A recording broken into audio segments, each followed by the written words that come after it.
access to those as well. So you could basically build your own reflection functionality inside of Python. So if you wanted to create a small tool that goes out to the web and hits the Silverlight app, takes the zap file down, unzips it, goes through the manifest and looks for all the DLLs and then imports them, you could do something cool like that. It's extremely simple. You just say import common language runtime and then add the reference to the DLL and then do a standard Python import statement for those functions. And then just start calling the functions. Pretty easy. So as you guys probably run into testing applications, probably have run across a binary protocol here or there. Just because it's over the web doesn't mean it's all HTML. We did use binary before web. So when you get this binary protocol, it's really easy to want to give up. And what do you do without your scanner? Your scanner is not going to be able to test this now. And we could all apply the Miller fuzz to this, which will find probably vulnerabilities in the parser of the binary protocol, but we might not explore or not be able to have the chance to explore deeper code paths as we would if we were able to actually decode that binary protocol into an actual message structure that we can work with. So Python has a Struct module, which allows us to pack Python values into associated C structures.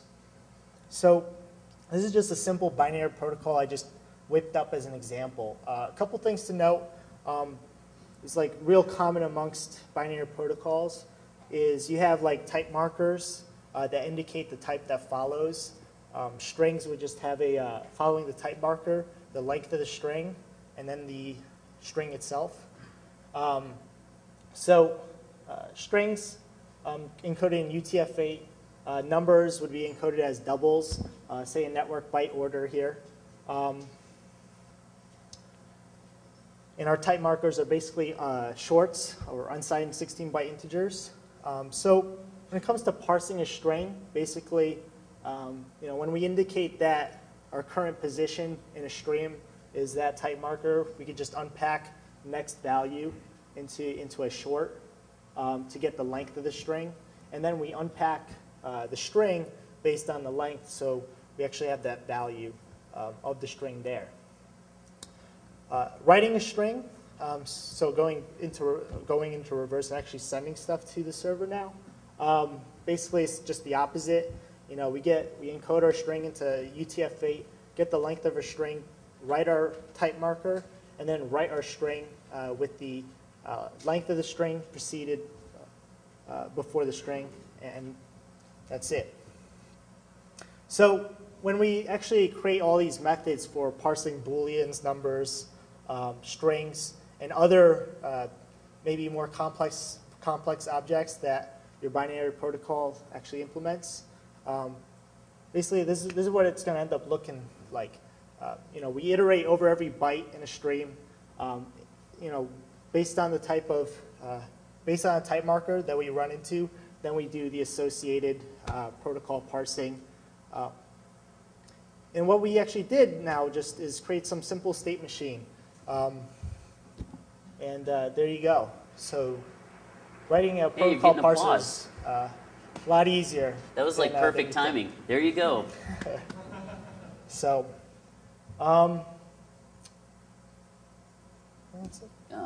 so a couple of other things you might have noticed.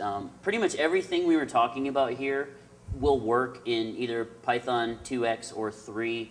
The URL lib modules have been merged. And if this just isn't enough for you, we haven't really came out and formally said this yet, but we're actually writing a book on this topic because this is a humongous topic and it's hard to do in like an hour, right? So we're writing a book on this, and we're going to go, because there's farther things you could go down, like using the base HTTP server class to then test browsers and do all that good stuff. So if you just can't get enough, well, hopefully in like 5 years, the book will be out and it'll already be invalid.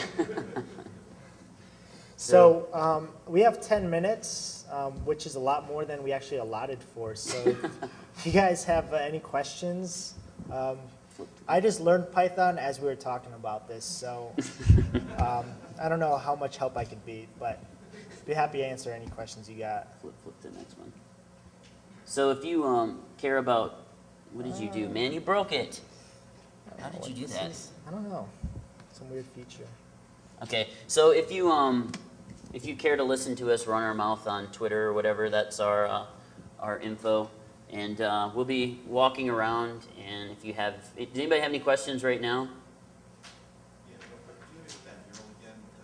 Oh yeah, it's. So the question was, can we provide the URL? The URL again? Yep. Yes, we can. Thank you for clarifying. It's hexsec.com, hexsec.com/docs. And it's obviously the 2 top docs on there. So that's the presentation you just saw, and then the code snippets that contains the burp API, the reflect request program, Dharma encoder, and the PyWebFuzz. And Dharma encoder and PyWebFuzz are on Google Code, which is great because you get to submit bugs, and then I get to not fix them. It's awesome. Any other questions? Yeah. The presentation it's up there. Is the first link Yep. on that page. Sorry that it's not too verbose like with what it is. We literally did that like right before coming down here. So I'm just like, yeah, say Black Hat USA 2010. It's quick. Any other questions? Wow, it was that explanatory, huh? Awesome. Awesome.